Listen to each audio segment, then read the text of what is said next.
Good evening, councillors, staff, ladies and gentlemen in the gallery and those listening at home. Please be seated while Councillor Betts delivers the blessing. Thank you. Thank you. Let's pray. Almighty God, creator of heaven and earth, as we commence our council meeting this evening, we ask that you would graciously grant us wisdom and insight and a commitment to seeking truth and justice and the very best outcomes for our city and its residents. Amen. Thank you, Councillor Betts. Before we begin, the City of Gosnells respectfully acknowledges the Whadjuk Noongar people as the traditional custodian of the land on which we meet today, and we pay our respects to them and their culture and to elders both past and present. It is now 7:05. 7:05, I declare the meeting open. No announcement of visitors. The disclaimer. Members of the public are cautioned against taking any action on council decisions on items in which they may have an interest until such time as they've seen a copy of the minutes of the meeting or have been advised in writing by city staff. Live streaming, please note that all council meetings are digitally recorded and live streamed on the city's YouTube channel, except for confidential agenda items, during which time the live stream will be temporarily suspended. Record of attendance. Unfortunately, Councillor Islam has had to leave, a personal emergency, so here's an apology for this evening. Other than that, we are all here. Disclosures of interest. I have disclosures of interest here from Councillor Good, Councillor Betts and myself for item number 13.2.6 from the OCM, which is where all social clubs are social members of the Gosnells Golf Club. That's those. Are there any other disclosures of interest? No, thank you. Announcements presiding member. Okay, I've got a few. First of all, happy birthday, Councillor Betts.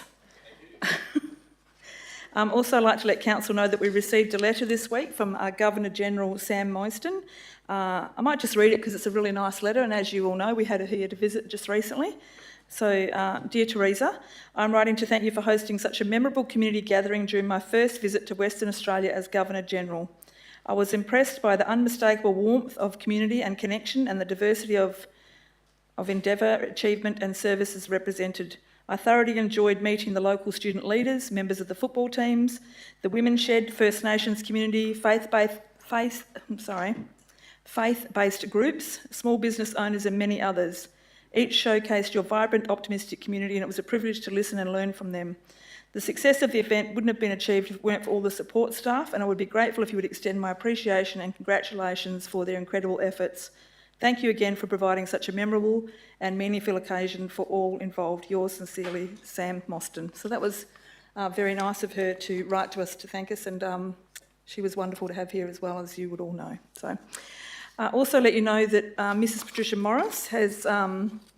she's a Freeman of the City and the former Mayor of the City and presiding member of the City's History and Heritage Advisory Group, and she has been recognised through the West Australian Heritage Awards. She was the recipient of a commendation for the voluntary individual contribution for 2024 for her passionate championing of the heritage of the Gosnells district for more than 15 years as a member of the History and Advisory Group. So Mrs. Morris has been instrumental in establishing and maintaining the Thornley Living History Collection, which is located in the Thornley Library, and she has played a major role in advocating for the restoration of Tom Bateman House. So congratulations to Mrs. Patricia Morris on that award. Also let you know that today the Minister for Environment announced a $1.5 million funding boost for the Greater Brixton Street wetlands. So that's fantastic. That's for on-ground conservation staff, community grants and improvements to local signage. So that's a good outcome for the Brixton Street wetlands, and I'm sure the Friends of groups will be thrilled to hear that, and also to congratulate and thank Stephen Price for his advocacy for the wetlands. He's the current member in that area. Also to congratulate Director Blake and extend our thanks to the staff for putting on a fantastic Jingle All the Way event. Really well done, and great work, Glenda. Could you please pass that on for the councillors and I? So, Councillor Good has given me a little newspaper article here, which two of the city's primary schools have ranked in the top 25 places of learning for NAPLAN, and that is Caledonian Primary School and Campbell Primary School, both in Canning Vale. So the proud principal, Lynn Bates, who has led this school, this is for Campbell Primary, led the school for 10 years, credited the school's results to her teachers' unrelenting focus on student improvement and progress. So congratulations to those two primary schools for making the top 25 in the state. That's awesome. Finally, I would like to say thank you very much to all of the councillors for your hard work this year, and also to thank the executive staff, Mr CEO. It's been a great year. I think we've achieved a lot, and I wish you have some nice rest on this break. And also I do look forward to working with you in 2025 to achieve even more. So thank you all very much for your contribution this year. Thank you. That's all I have. Thank you. Okay, now moving on to reports of delegates. Are there any? Councillor Dewhurst, thank you. So myself and Councillor Betts attended the Rivers Regional Committee on Thursday night. And just to let you know what happened there, so the financial statements, 23-24 financial statements, which included an unqualified audit report from the Office of the Auditor General, was adopted. The contract of the employment for the CEO was extended until March 2026, or the wind-up of the RRC, whichever occurs first. The operations at the Kwinana Energy Recovery Facility were disrupted for 2 months as a result of a faulty transformer which exploded. Minimal damage was caused, but investigations, repair work delayed reopening of the facility. Waste deliveries from all councils has recommenced, with mandatory the last commencing on the 16th of December. Also, the CEO has advised during that meeting that he just sent off that the application for the creation of the Rivers Regional Subsidiary, I hate that word, has passed through the Department of Local Government and is waiting for ministerial decision. Well, we got word today that the ministers actually signed it off today. So I would expect that there's only one more meeting, and I'm hoping there's only one more meeting, and then we're all gone. So yeah, it's been a long process since 2018, I think it is. We started all this process, so yeah, it's a long time. Certainly the wheels of proxy doesn't move fast. Thanks very much, Madam Mayor. Thank you, Councillor Dewhurst. Councillor Good, thank you. Thanks very much, Mayor Lyons. I've really got some good news on a number of two items I want to speak about tonight. One is the Gosnells District Neighbourhood Watch. We've got Chair Terry Brown and Secretary Lisa Barnard in the public gallery this evening, and welcome to them. I attended their Christmas and end of year celebration last Wednesday the 11th, and I want to thank them both and their respective team and volunteers for what they do with the Neighbourhood Watch. A lot of effort goes in, and it's just good the work that they do, and I wish to keep encouraging them to do their work. I'd also want to make sure that I place on the record, particularly the fact everything is streamed these days, that I encourage anyone to join in a volunteer your time with the Neighbourhood Watch. They will welcome you, and we wish them all their very best in 2024. I also do note on tonight's agenda the Community Safety and Crime Prevention Plan for 2025 to 2030 mentions them in detail. And again, just want to encourage everybody to support the Gosnells District Neighbourhood Watch. They do some good work along with other neighbourhood watches around, and just hope all councillors can encourage people to join and participate. That's the first one. The second one, Mayor Lyons and Deputy Mayor Williamson and other councillors would know very much what I'm talking about here. With Sunday, December 8, I attended Gosnells Police Ranger Cadets, their end-of-year assembly at Thornley Senior High School. I'm assuming you're still the chair of Thornley Senior High School? Yep, so you'd know it very, very well indeed. Minister Beasley and the police were also in attendance. But I just want to put on the record that the effort that Sharon Kent, who's the chief instructor, she's managed these ranges for years, and I've been a strong supporter for a very long time. These kids are aged between 12 to 17, and they're so well trained in many aspects of life. They are a pleasure to watch, and hopefully one day they may become future policemen and policewomen. The privilege of watching them do their parade and how they do their work is seriously really, really good, and I just encourage everybody to encourage the youth. Try police rangers as much as they try anything else, but it's just a wonderful. But something very unusual also happened. Sharon Kent had arranged for an award to be issued in my name, known as the Good Challenge. Yeah, she actually wrote to me about it.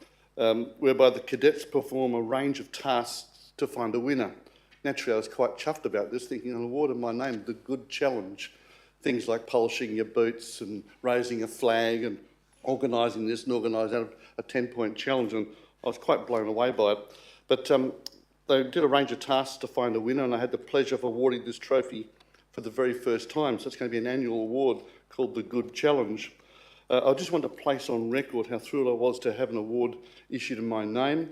I sincerely thank Sharon Kent for all that she does for the young people in the city of Gosnells. So to me, it's I'm always more, it's about others.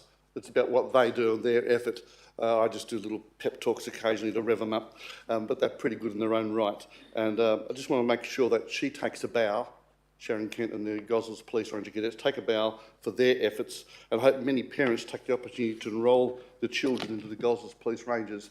You've seen them work. They are like clockwork precision, like a Swiss watch, going beautifully. They're going, these kids are just simply fantastic to watch. So I want to put on the public record and thank them for the honour. So thank you. Thank you, Councillor Good, and congratulations on the Good Award. I did see that on social media, so well done to you. And yes, you're right, Sharon Kent does a fantastic job with the Rangers, so thank you for bringing that up this evening. Any further reports from delegates? No, thank you. We move on to question time for the public and the receiving of public statements. First, for question time. The first question is from Mr. Brendan Cherry from Thornley. Thanks, Mick.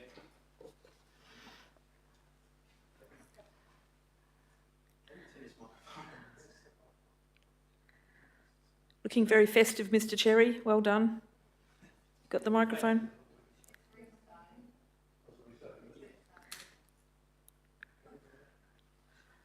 That should be right.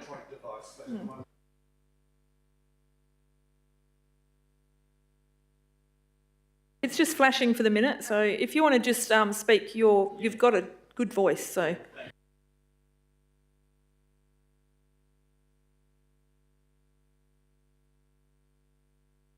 One, I'll speak softer. Question one, with Currajong Drive Reserve, are vehicles allowed to be parked on the verge in the parkland? As it was noted yesterday, the local member for Thornley and his team parked several cars in there yesterday, which I thought it was illegal to park within a park reserve. I'll get Mr. Bradbrook to respond to that. It's compliance, I believe. Is it? Yes, thank you. Madam Mayor, they'd be able to park on the verge, but not in the reserve itself. So I'm not exactly sure where they were parked, but we generally permit parking on verges, but not on the park itself. Question two, does the City of Gosnells plan to install more speed bumps across the city in addition to getting a permanent sign at the new bump on Murdoch Road near Hume Road? Mr. Glover will respond to your question there. Thank you. Through you, Madam Mayor. With respect to further speed bumps across the city, they will be installed if necessary. We do an investigation to each project and then decide what type of traffic management could be installed. With respect to your second part of your question, the city has actually notified Main Roads on the 9th of December that it's ready for the signage to be installed in accordance with the approved sign plan. And we're anticipating they'll get that done shortly. Council do a better job than Main Roads. Question three. Sorry, Mr. Cherry, sorry, I just didn't realise you had 4 questions because Yep. I turned the page over, so I might just ask you to come back at the end with the other 2 if you don't mind. All good. Thank you. The next question is from Katie Cullen from maybe Maddington, I'm not sure. Katie, if you come forward, thank you.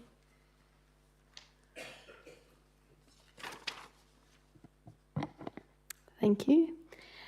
My first question is, in the last month there have been 5 car counters placed on Ballard Place within 50 metres of each other. In one case, 2 in one home. Some have been removed and replaced within a matter of days. Why have these been placed near the corner of Palakila Grove? As well as this, only one in Maddington area has the marking on it with the information of AUWA 11092, and then it goes on to say lots more on Ballard Place. Do you know what this means? I'll ask the Director for Infrastructure, Mr Glover, to respond to you, please. Thank you. Thank you, Madam Mayor, through you. Traffic counters are used to collect traffic data such as vehicle type, speed data and traffic volume, and are scheduled for installation as part of the city's annual traffic count program. The data may be used to make informed decisions about road projects, including the installation of traffic calming devices. The data is also collated to provide historical data to highlight trends in traffic behaviour.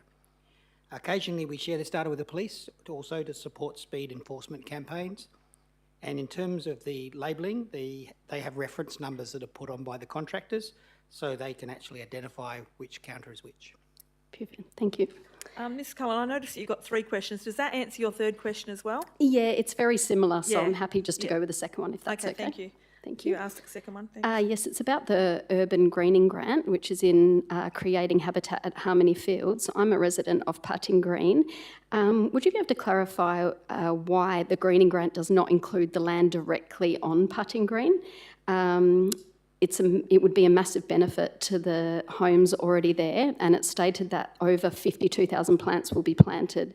So why wouldn't this be included in this area when it's literally metres from that chosen area, or are there further plans for land development across the road from us? If your Director for Infrastructure will respond, thank you. Through you, Madam Mayor. The plan on the website is the original concept plan. The city is currently reviewing this in light of potential change of the site with respect to the drive-in theatre. It is anticipated that the new plan would reflect a planting program which borders the park, including Putting Green. So facing on to Putting Green, that direct land in front, is that what you mean? That would be correct. Thank you very much. Thank you. Thank you. The next question is from Amy Rickard from Maddington. Thank you. Got 2 questions there. Thank you. We've been informed that there is more information required before the proposal is sent to MODAP. Can you inform us of the extra information? You got that? Mr CEO will respond to you on that one. Thank you. Madam Mayor, it's really around information in relation to potential tree loss and screening issues. Your next question. Question directed to the CEO. As the Mayor has stated on Facebook posts that there is misinformation regarding to the DA at Harmony Fields. After multiple requests for the misinformation to be made public, we have had no reply from the Mayor. Are you able to fill in the gaps to what the misinformation is? I can answer that, but if it's directed to the CEO, he can answer it if you like. Thank you, I'll respond to that. So you're talking about a Facebook post where people have tagged me in on numerous occasions asking for the misinformation that has been spread there. And I guess I haven't responded to that, but no one's emailed me or phoned me, which I'm really, really available all the time. Anyone can call me, my number's on the website. They can ring me or they can email me for any of this. So I don't always respond on Facebook because I've got not a lot of time. So, Yep. But anyway, to answer your question, some of the misinformation is that yes, the proposal talks about removing 180 trees, but none of this is set in stone. Okay, this is just a proposal, so that's misinformation saying that we're going to be removing 180 trees because it hasn't been approved. So that's misinformation on its own. As I've said clearly in this council meeting before, we are looking for alternate locations. We haven't found one yet, but we are looking. We haven't seen a final outcome of what the MODAP will say on this, so this is all the misinformation because we don't know what the final answers are yet. So the community, I know, are out there on social media and saying a lot of stuff about this, but we're working really hard in the background to try and get some really good outcomes for the community. And so that's why I'm saying there's some misinformation in there. And if anyone wants to ring me or call or email me, they can. So that's my response to you. All right, no Thank worries. you, Amy. Thank you. The next question is from... Do we have a surname? Do we need a surname?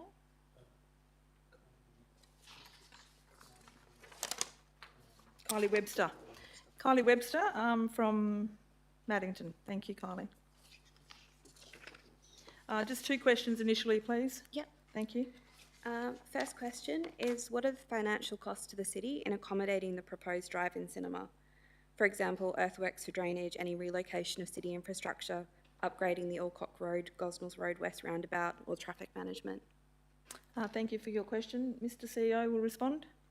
Thank you, Madam Mayor. I suppose the first thing to point out is that the cinema proponents are looking at alternative sites, and particularly the one that was suggested at the council meeting a while ago. But there would be no financial costs to the city associated with a proposal from the cinema proponents. Thank you. My second question is, what financial benefit does the city gain from this proposal? For example, what annual lease amount has been discussed and what rates would a cinema likely be contributing? And Mr CEO will respond to that as well. Madam Mayor, should a drive-in cinema be established on city-owned or controlled land, the city would expect the proponent to pay a lease fee. The amount of this lease would reflect the use of the land for the commercial purpose, and it would need to be determined within 6 months of any lease being signed to be in accordance with local government law. Thank you. I'll call you back if we've got time, I'm sure we will. Next we have Daniel Stevens from Maddington. Thank you. Thank you, Mayor Lyons.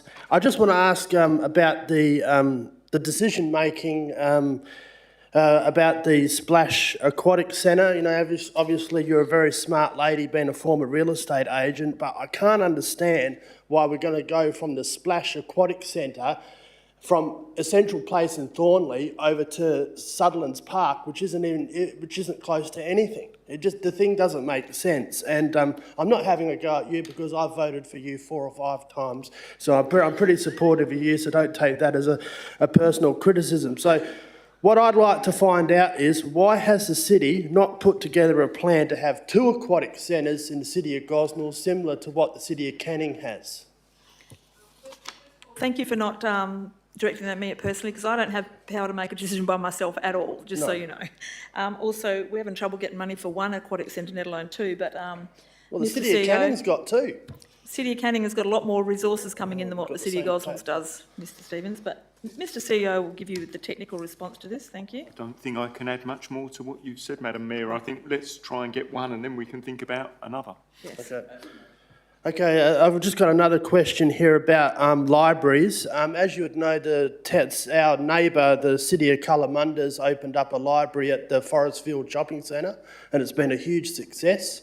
And so my question is, the city of Gosnells' population has increased. Why haven't the number of libraries not increased?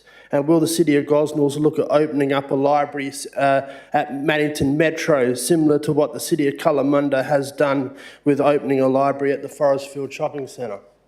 Thank you for your question, and Mr. CEO will respond. Thank you. Thank you, Madam Mayor. The other way to look at it is, over the last 10 years, the amount of books borrowed through the city's libraries has decreased by about 50%. And that's meant that what we do at the city libraries has altered slightly. We're putting on more programmes. The city has obviously moved the library at Kenwick to Mills Park, which is the first change we've made. And we're also now looking at how we can sort of remodel the what is the Gosnells Library to be more fit for purpose for the community. Thank you, Mr. Stevens. Now we have Leah Sislak from Martin. Thank you. Thank you, Madam Mayor. In the City Policy 5.4.41, Compliance and Enforcement, specifically 13, Disclosure of Information, 13.3, councillors are entitled to request information relating to the investigation of compliance matters. However, any information provided is to be treated as confidential and may not be revealed to third parties. Doing so may compromise investigations or disclose evidence the city may subsequently seek to rely on in court. What are the repercussions if a councillor breaches this? Mr. Bradbrook will respond. Thank you. Thank you, Madam Mayor. There are provisions in the Local Government Act around the misuse of information by staff or elected members. So if there was information that was released to members of the public that potentially compromised one of our investigations, then it may be a breach of that legislation, but it would depend on the merits of each case. Allow your next 2 questions together because they're very closely linked. Okay, yes. Thank you, Madam Mayor. At OCM the 13th of August 2024, I asked the council if they're trying to overturn the court verdict to use the old tip site on Kelvin Road, Orange Grove, for the proposed waste transfer facility and operations centre. Can I have an update, please? Thank you. Mr CEO will respond. Madam Mayor, the Court of Appeal handed down a decision today. The court's decision is 160 plus pages. We are looking at it in terms of what it might mean for the city going forward. Your next question. If the City of Gosnells loses the appeal, what will the site be used for? It's undecided, I guess. Madam Mayor, that will be, we're trying to determine what the court's decision actually means over 160 pages. Yep. Thank you, Mr CEO. Next we have Leon Walker from Kenwick.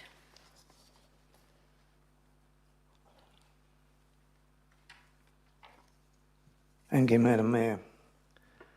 Of the $171,000 voted at the OCM on 12th of November for demolition at Carrican, how much of this, if any, can be attributed to the Black Cockatoo Preservation Society Inc. and/or Wildlife Australia Inc. failing to comply with the conditions of the lease? Mr CEO will respond to your question. Madam Mayor, when we presented the report to Council a couple of meetings ago, it was made clear that the building wasn't in a perfect condition when it was handed over, and it wasn't necessarily being used for the purpose it had been constructed. It's obviously been used for a little while since then. There's been no determination, but the city's decision was that to sort of pay for the demolition. Your next point question. of order on that, Madam Mayor. Councillor Dewhurst, your name hasn't been mentioned in this, so I'm not sure that you've got a point of order. Madam Mayor, it's well known that I'm associated with the Carrican Black Cockatoo Society, and I think, and I find that quite offensive what he said, because there has been no... Councillor Dewhurst, you've heard the CEO's response, and I think he's been quite clear and fair on that response, so I don't know that you need to add anything more to it. Well, I just find it quite disgusting, Madam Mayor, that the city continues to allow people from the public to rubbish such a great non-profit organisation. Thank you, Councillor Dewhurst. Your next question. Your next question. Yes, Madam Mayor. Of the total $3.2 million estimated maintenance required at Carrican, the Home Integrity Building Consultants report, how much of this, if any, can be attributed to the Black Cockatoo Preservation Society Incorporated and/or Wildlife Australia Incorporated failing to comply with the conditions of the lease? And the CEO would be the same for this question. Thank you, Mr Walker. Madam Mayor, as the report to Council... You want to add more? Oh, well, I was just going to say, because this relates to $3.2 million, and the city was never proposing that that be undertaken by the city or by the Carrican tenants. Thank you. We have Mr Cherry to come back with his other two questions, please. Thanks again, Mayor Lyons. Well, that's a good start with the sound. But the third question is the city aware that the Armidale train line's reopening may be delayed next year, and what's the city's view on this? We haven't heard anything officially, and we'd be disappointed if that was the case, but lots of things take time, and we just hope to get a good result for the final opening of the rail line for the community, so hopefully they don't rush it and do a poor job, Mr Crossing Cherry. my fingers. Yes, thank you. My last question is, with regards to Harmony Fields, what's the latest on the cinema proposal? When's the final decision made on whether it goes ahead or not, and is it by the state or someone else? Yep, and Mr CEO will respond to that, thank you. So, Madam Mayor, following Council's resolution, both the Mayor and I have had discussions with relevant parties, and the last I heard was that the proponents are looking at the site at Tom Bateman as an alternative for the cinema site. Thank you for my questions. Thank you. I now have Kylie Webster back with her two questions, please. Thank you. Thank you. So my next question, if this proposal does go ahead for the drive-in cinema, we will be losing a third of the public open space at Harmony Fields, and the Walga Urban Greening Grant has already been reduced by a third to accommodate the proposal. I was wondering what the proposed land use is for after the drive-in, who has responsibility for it, including funding for the end land use, and is rezoning proposed for the drive-in or for the final land use? You answering this? Mr CEO, respond to this, thank you. Madam Mayor, I'm not sure that the Urban Greening Grant planting application has been reduced in size. We put in a general application for the area, and we're looking at final plans at the moment. But should the application at Harmony Fields progress with approval as a potential outcome, we'd certainly be looking at conditions relating to the removal of the development and reinstatement of the land to its original state. And the imposition of such a condition will place a financial obligation on the proponent, not on the city. Thank you. Your next question? Thank you. With regards to the reduction in the land area, I had that advice from the City of Gosnells on Facebook, so that's where my information's come from. Apologies if it's incorrect. My last question is, the drive-in application said it will provide compensatory planting for any trees removed. Does that mean that the developer must replace tree for tree with an accurate pre-clearing survey? And would that planting be at Harmony Fields? Mr. CEO, thank you. Madam Mayor, again, should the application at Harmony Fields progress with approval as a potential outcome, there's almost certainly to be a condition relating to the replacement of trees in close proximity. So, but what that condition finally is, we wouldn't know. Thank you very much. It's the end of public question time. We now move on to public statement time, and the first statement is from Mr. Robert Old, who is the Vice President for the Gosnells Golf Club. Thank you. It's relating to item number 13 on page 157 of the agenda. Thank you. Item number 13.2.6. You have 3 minutes, Mr. Old. Thank you. I've never spoken for less than 3 minutes in my life, Madam Mayor. Good evening, Madam Mayor, councillors, executive, members of the City of Gosnells community. I'm here tonight on behalf of Gosnells Golf Club, resident City of Gosnells for 22 years and a club member for 20 years. Currently serve as the club's Vice President and Chairman of the Club Development Committee. Thanks for the opportunity to address the room. The agenda item is the proposed cancellation of Reserve 26784 and amalgamation with Lot 443, which is owned by the Gosnells Golf Club. The City report highlights the rationalisation of this land as necessary for our future growth, but I just want to clarify that this proposal was not motivated by redeveloping the club, but to address two long-standing issues that we have identified through consultation with the City officers over more than a decade.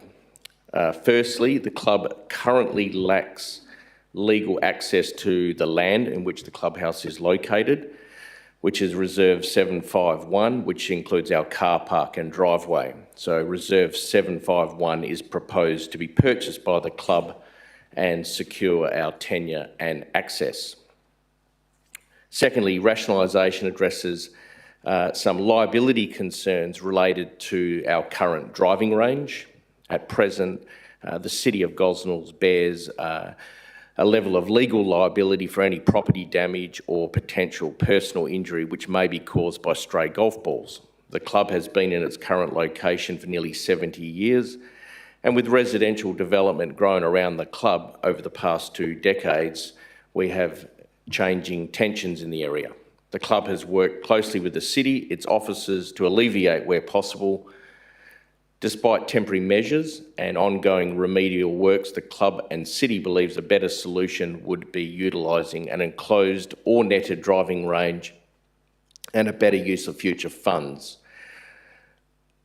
I would also just like to take the opportunity to address several concerns that were raised, which you all have in the agenda, and items raised in the submissions to the City during the public consultation process for the above. Just to shed some light and maybe also correct some misleading statements.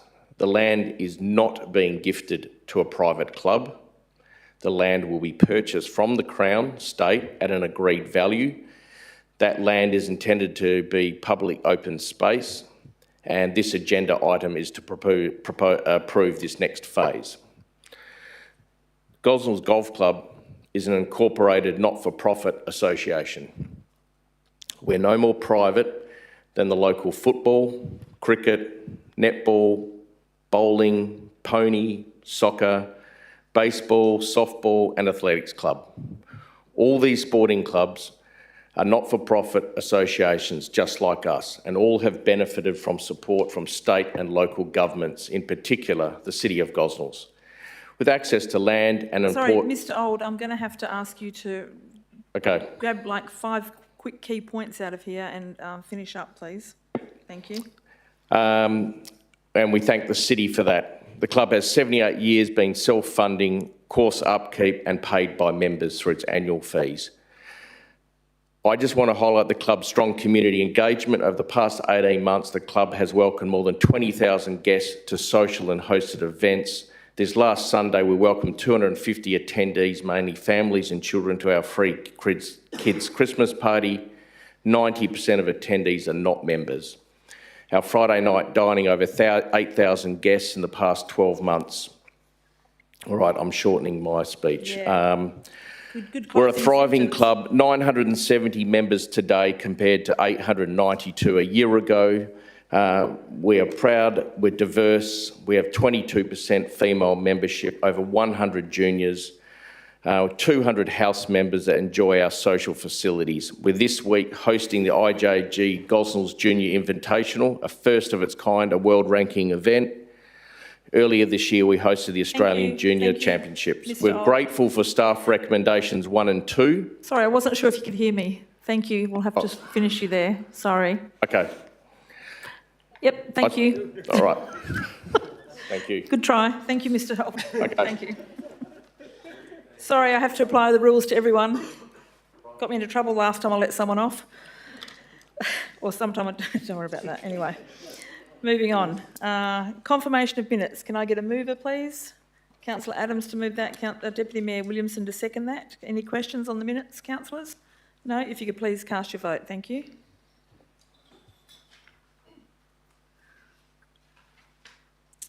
Thank you. That has been carried. Receiving of petitions or presentations. Are there any? No, thank you. Are there any applications for leave of absence? No, thank you. No questions of which due notice has been given. So we'll move on to 12.1, the minutes of the Audit and Risk Committee meeting held on the 3rd of December 2024. Can I get a mover for that? Councillor Baines to move that.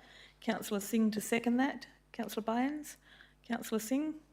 Any other questions or comments on this, councillors? No? If you could please cast your vote. Thank you.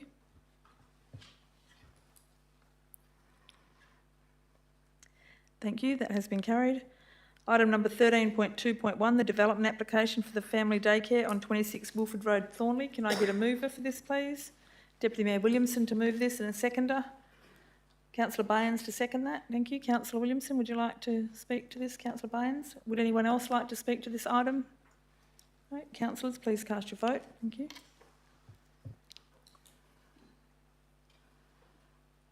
Thank you. That has been carried. Moving on to 13.2.2, the development application for the proposed change of land use from transport depot and storage to storage and hard stand at 492 Lot 11 Bickley Road, Maddington. Can I get a mover for this, please? Councillor Dewhurst to move this and a seconder. Councillor Dalton to second this. Councillor Dewhurst, like to speak to the item? Thank you. Thanks, Madam Mayor. It's actually really wonderful to see that people are actually starting to develop in there and wanting to develop, and it's been very slow moving in that particular area. I had rumours of Aldi's going there and then a service station and all sorts of stuff. So, yeah, it's really good to see something there. But one of the questions I've got is, are there any other plans for the rest of the lands there that we know of, or are there rumours that can actually be confirmed or dispelled? Councillor Dewhurst, are you on the right item? Ferris Drive? No. Okay. So we might start that again. Councillor Dewhurst, were you still happy to move that item? It's item 13.2.2, the development application for the proposed change of land use. You happy to move it still? You're happy to second that still, Councillor Dalton? And Councillor Dewhurst, would you like to speak to this item?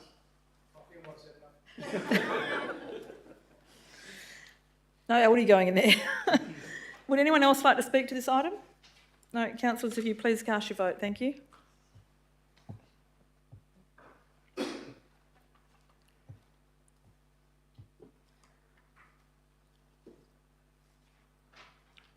Thank you. That has been carried. Item 13.2.3, the development application for the proposed warehouse and self-storage use at 12 Lot 94 Ferris Drive, Martin. Councillor Dewhurst, you'd like to move this? And a seconder? Oh, Councillor Lloyd's happy to second that. Would you like to speak to this item, Councillor Dewhurst? Madam Mayor, it's actually wonderful to see something actually happening along here. No, you've actually heard what I said to say, but I'm just wanting to know what else we're doing, what else is happening along that land, and is there anything that we can do to promote businesses going there? Thank you. Mr Denford, thank you. Thank you, Madam Mayor. Certainly, I'm not aware of any rumours about any other development applications being lodged there in the near future, but certainly the city's economic development team can promote this through our e-newsletter and through our promotional material. Would anybody else like to speak to this item? No? Councillors, if you could please cast your vote. Thank you.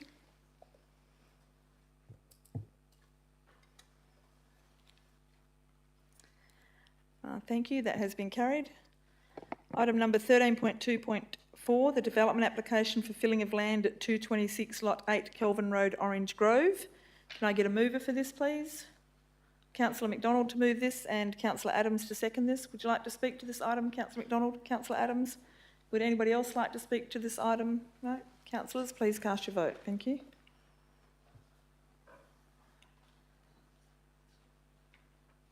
Thank you. That has been carried. Move on to 13.2.5, the budget variation for Homestead Road Development Contribution Plan infrastructure claim. Can I get a move for this? Councillor Good, thank you, and Deputy Mayor Williamson to second that. Councillor Good, would you like to speak to the item? Deputy Mayor, would anybody else like to speak to this item? No? Councillors, please cast your vote. Thank you.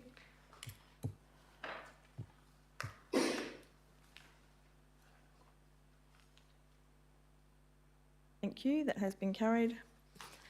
Move on to 13.2.6, the proposed reserve cancellation, disposal and amalgamation of the Gosnells Golf Club at Rufford Lane, Canning Vale. Can I get a mover for this, please?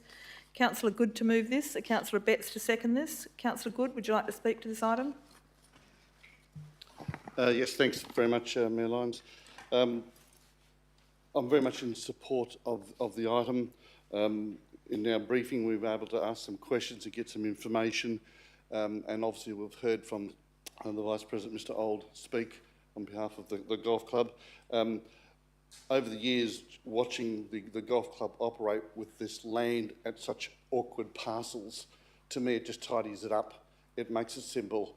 It makes it not having to have issues to do with errant golf balls or other issues going forward. So to me, it's a golf club that's been there for, I think you said, 75 years. I know the clubhouse was built in 1962, so that's a decent length of time. But when you look at the actual lots of land and the fact that you've got a golf club where, as you drive in, you're actually going over someone else's land to get to the land that you operate. It's just, we've got a number of parcels of land like that around the city, like Mannington Oval, but this one, it just tidies it up, it makes it simple, it makes it neat. Obviously, some people are concerned about what's happening with the golf club in the future, but this application is about the land itself right now, and to make it simple, in ownership, who's managing what. As they said, they're a not-for-profit organisation. I fully support the proposal. Thank you, Councillor Good. Councillor Betts, would you like to speak to this item? Thank you. Thank you, Madam Mayor. Yeah, I'd like to speak in favour of the proposal. I think it's worth just mentioning that all our sports clubs, from bowls to football, cricket, etc., they operate on council-owned land and they pay a peppercorn rental for use of those facilities. And the golf club, in part, operates on land that is operated or that the city has, the government or the Crown owns, but the city has a management order over, and we delegate that to the golf club. And they've been operating there for some 70 years. The golf club, like every other sports club, is actually very different in that it's never ever, from my understanding, in its 70 years, had $1 of government, of council funding towards it, whereas every other sports club gets very significant input from council funds in terms of maintaining the grounds, etc., and the buildings and so on. So when buildings need upgrading, council comes to the party to help to do that. Now, this proposal actually doesn't cost the city $1. It costs the city nothing. It's simply a matter of allowing or asking the state to transfer the land that's currently Crown land that we have a management order over, to transfer that into the ownership of the golf club. Now, some people might think, well, hang on a minute, how's that going to happen? There's two ways that can happen. Either is the government can choose to sell it at commercial value. The commercial value of land that's owned public open space is rather small because nobody can build anything on it. You can't do anything very much on it. The other way it can be done is that the government actually sells it to the club for, say, $1, and the proviso is that this land can only remain in the ownership of the club as long as it is used as a golf club. If the golf club were to fold, say golf no longer is popular and the whole thing folds, the land would then revert back to the Crown, and the Crown can decide how to use that public open space. So I think this is a very positive development. It would allow the club to consider future. You can't build things, or you can't do very much on land that you don't own.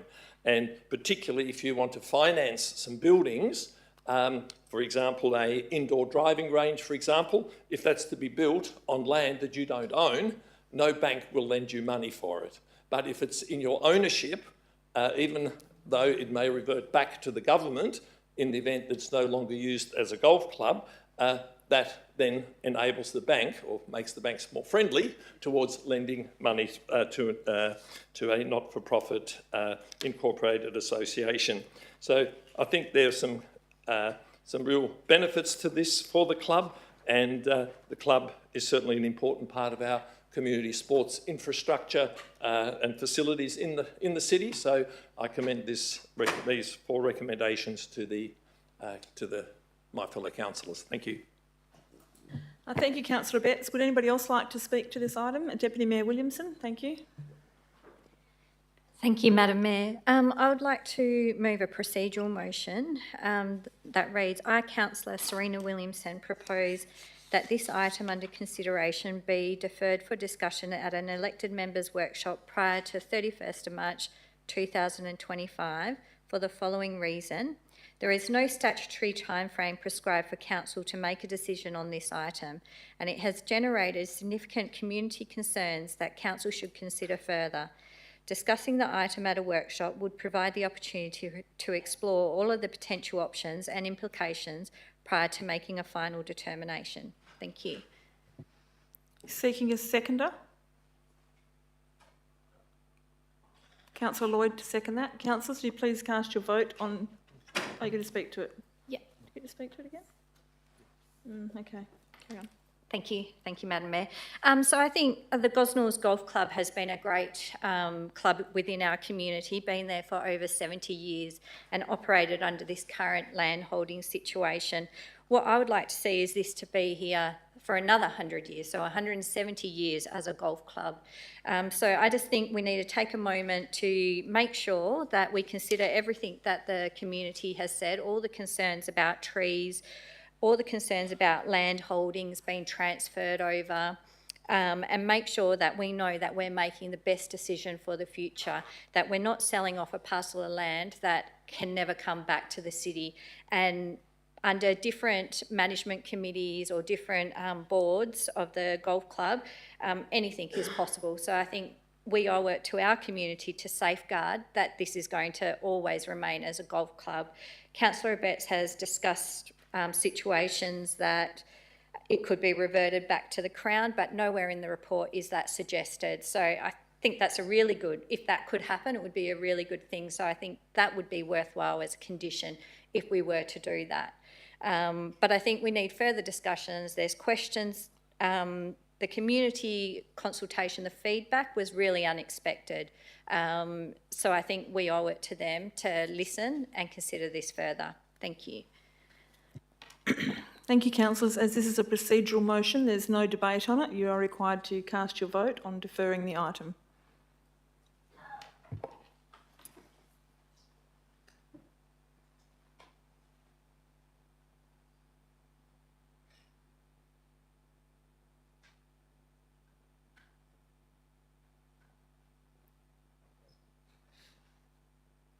Someone hasn't voted.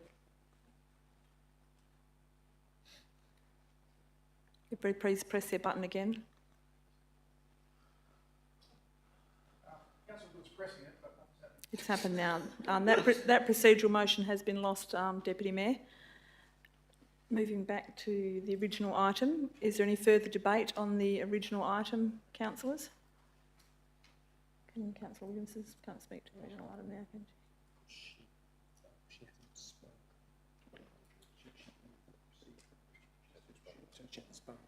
You can speak again if you like, Councillor Williamson, but I don't know if that was something you knew, but you're right. Okay.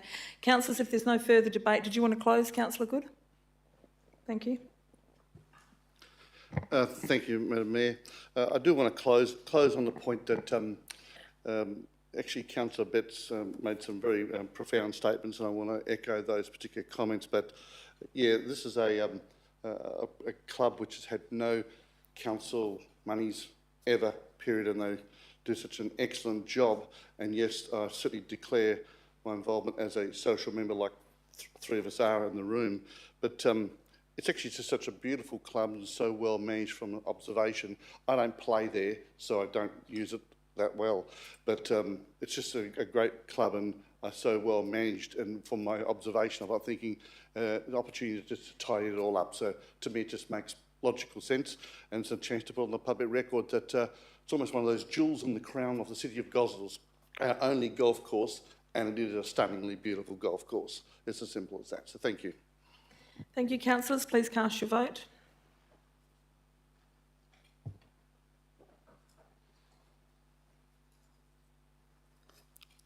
Thank you, councillors. That has been carried. Moving on to item number 13.4.1, the Community Safety and Crime Prevention Plan for 2025-2030. Can I get a mover for this, please? Councillor McDonald to move this and Councillor Dalton to second this. Councillor McDonald, would you like to speak to this item? Councillor Dalton? Would anyone else like to speak to this item? No? Thank you. If you could please cast your vote. Thank you. That has been carried. Item 13.4.2, the Heritage Strategy and Heritage Survey. Can I get a mover for this, please? Councillor Good to move this and Councillor Zhang to second this. Councillor Good, would you like to speak to this item? Councillor Zhang, would anybody else like to speak to this item? No? Councillors, if you please cast your vote.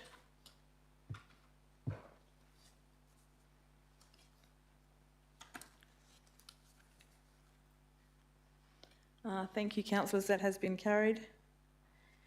If there are no objections, I would like to move 13.5.1, 13.5.2, 13.5.3, 13.5.4 and 13.5.5 together. Councillor Good, you're happy with that? No one else has got any issues with that? So you're happy to move all of those together, Councillor Good? Thank you. And Councillor Betts is happy to second that. So, councillors, as they're all moved together, there's no debate on those. So if you could please cast your vote. Thank you.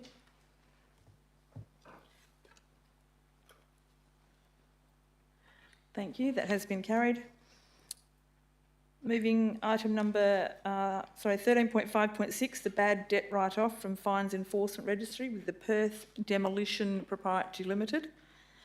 Can I get a mover? Councillor Good to move that. Councillor McDonald to second that. Councillor Good, would you like to speak to this? Councillor McDonald? Would anybody else like to speak to this item? Yes, thank you, Councillor Betts.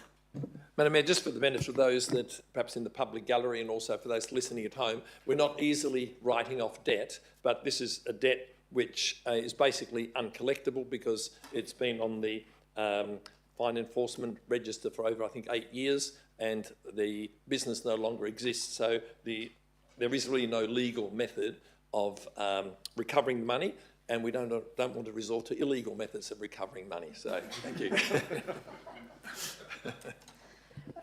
Thank you for that, Councillor Betts. Is there any further debate or discussion on this item? No? Councillors, do you please cast your vote? Thank you. Thank you. That has been carried. 13.5.7, the proposed amendments to Council Policy 5.4.41, Compliance and Enforcement. Can I get a mover for this, please? Councillor Dalton to move this and Councillor Adams to second this. Councillor Dalton, would you like to speak to this item? Councillor Adams? Would anybody else like to speak to this item? No? Councillors, please cast your vote. Thank you.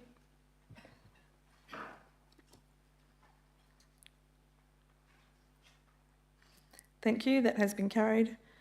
13.5.8, the proposal to make the City of Gosnells local government property amendment local law 2024.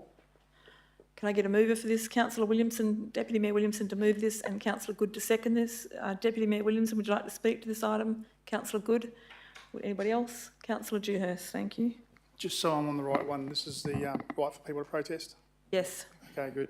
Right out. Madam Mayor, I won't be supporting this. The reason being is I know we've had a lot of debate about this. I still am of the opinion that if a protest occurs within our city and we've actually given people the ability to protest with no conditions or no safeguards to our community, and something does happen, I know our lawyers have said that we wouldn't be liable, but I would guarantee if something happened to my children, I would be finding the city liable through lawyers. So it's only an opinion of a lawyer.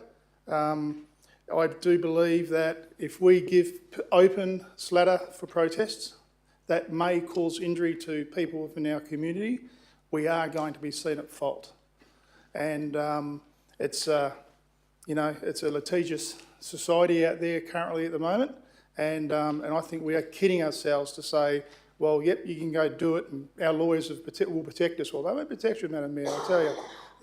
You will be fined. We'll be probably more likely found to not have been safeguarding our city. You just got to look at the laws currently changed for workplaces and with the government and everything. So it's it's everyone else's fault, and I guarantee you, if something does happen, they'll be looking for scapegoats, and our city will be there. So I do respect our lawyers.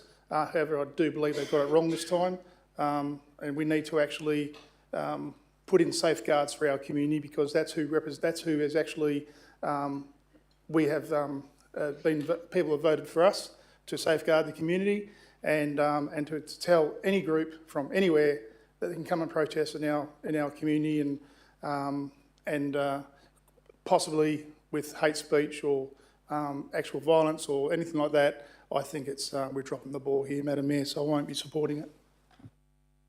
Thank you, Councillor Dewhurst. Would anybody else? Councillor Lloyd, thank you. And then Councillor Betts. I feel the need to speak on this because I feel like this is still not getting to the solution that we were potentially looking for. And I've got a actually quite opposite opinion to Councillor Dewhurst on this subject. When we went out and asked the lawyers and sought their advice on how we should be allowing, and the word allowing is, I think, the word we need to concentrate on here, allowing people or condoning people doing something. I think when we spoke about it as a council and what the lawyers actually reflected to us is that this is really none of our business and we shouldn't be getting involved in it at all. And the least input we have, the better from a liability perspective. And I think that if we're going to go to the point of saying you can conduct a protest in this place and that place and not anyone anywhere else, that makes, to me, it doesn't change. We may as well do what Councillor Dewhurst wants, which is to have complete strict things in place as to where people do it and how they do it and who can come along. So I can't support this in its current, the way it's written either. And I think that my opinion is in this situation that we should be just removing those lines from our local law altogether. Thank you, Councillor Lloyd. Would anybody else? Councillor Betts, yes, you did have your hand up next. Thank you. Thank you, Madam Mayor. I think we need to keep in mind there's actually a basic human right in this country to demonstrate. That's a basic human right. And I think we don't want to do anything that unfairly restricts that human right. And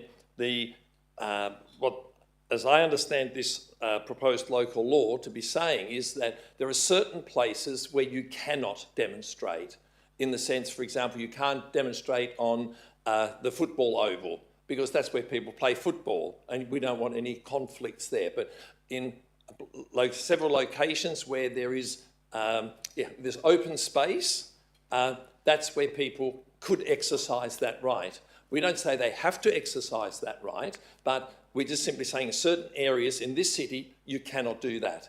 And The other thing I just wanted to say is that in terms of even applying for a permit, I've been involved in doing rallies outside Parliament House. We do the courteous thing and actually apply for a permit from Parliament to be allowed to have to, in a sense, notify them we plan to have a rally there.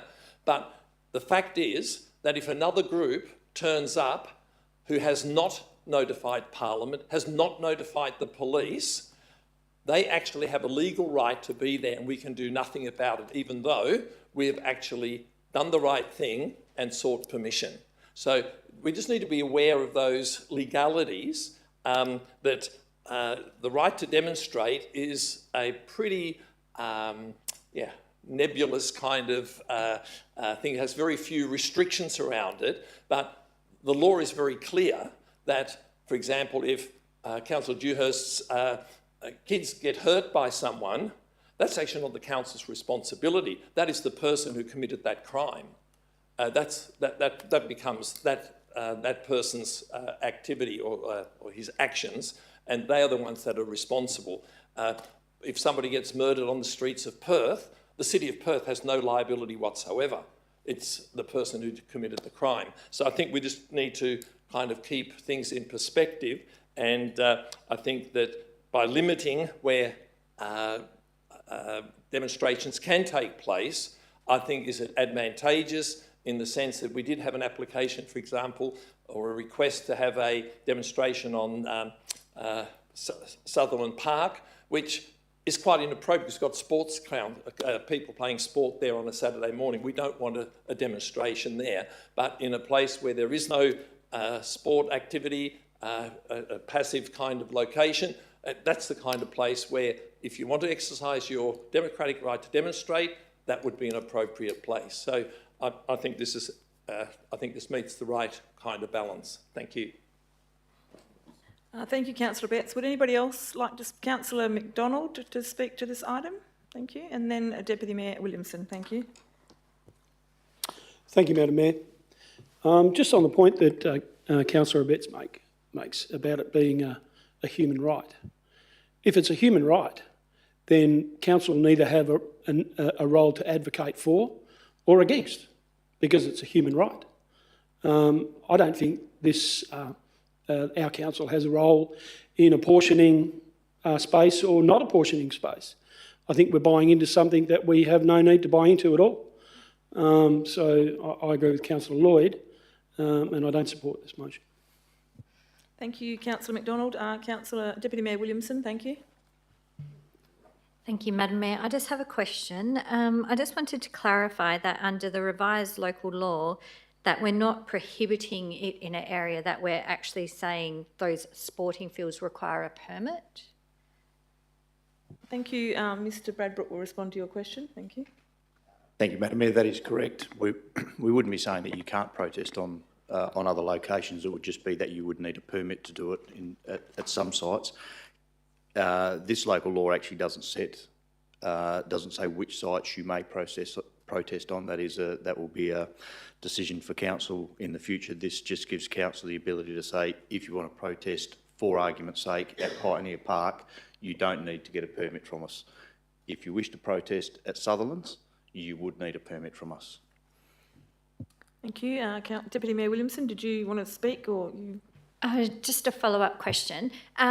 So based on the advice we got from the lawyers and the insurance company, issuing the permit is where the risk, the greatest risk, because we're assessing what's actually happening. Is that correct? Thank you, Director. Thank you, Madam Mayor. So the advice from the city's lawyers was that we have the legal authority to make the changes that are proposed. That was essentially the extent of their advice.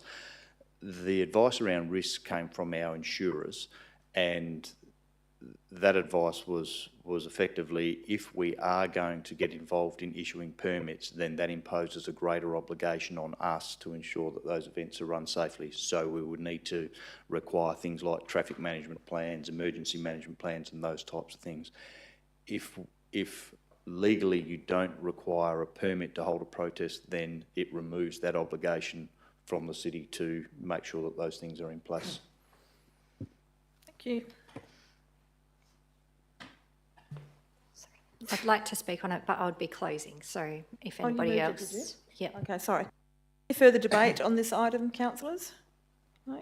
Councillor Deputy Mayor Williamson, please close the debate.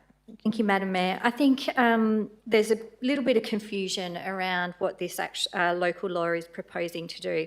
The current situation, as I understand it, if we don't adopt these changes, anywhere in the city you're required to get a permit. If you're required to get a permit anywhere within the city, our city staff need to make some assessments on that event or that protest.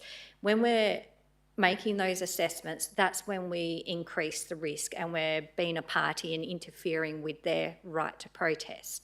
As I understand it, what this proposed local law does is reduce our risk by saying in these areas, which council will determine down the track, they're appropriate. That is a safer place to have a protest or a more appropriate place than a sporting field. So if they're going to have a protest, which is their right if they obtain a police permit for that they can do it in these spaces to minimise the impact on our community, which in effect helps to safeguard our community. If we didn't adopt these changes, we would be putting our hands up and saying, do it anywhere. Just don't apply for a permit. If you apply for a permit, we then put the city at risk. So I think this is the best option here, to not limit their right to protest, to trust that the police have done their investigations to assess the risk and they put in the appropriate management of the protest. So I'm going to support this amendment to the local law and I ask councillors to do the same. Thank you.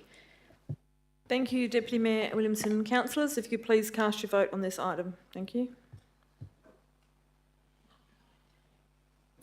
Thank you, that has been carried.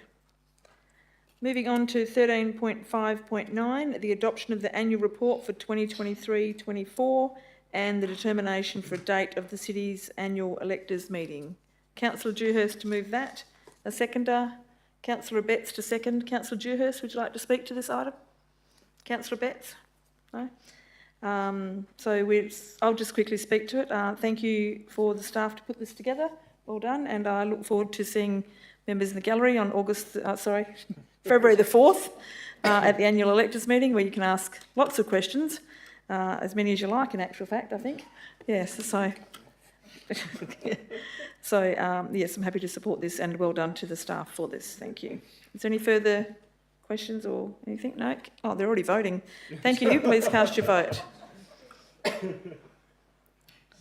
Thank you. That has been carried. Item 13.5.10, the payment of accounts for November 2024. Can I get a mover for this, please? Councillor Adams to move this and Councillor Baines to second this. Councillor Adams, would you like to speak to this item? Councillor Baines? Would anybody else like to speak to this? No? If you could please cast your vote. Thank you.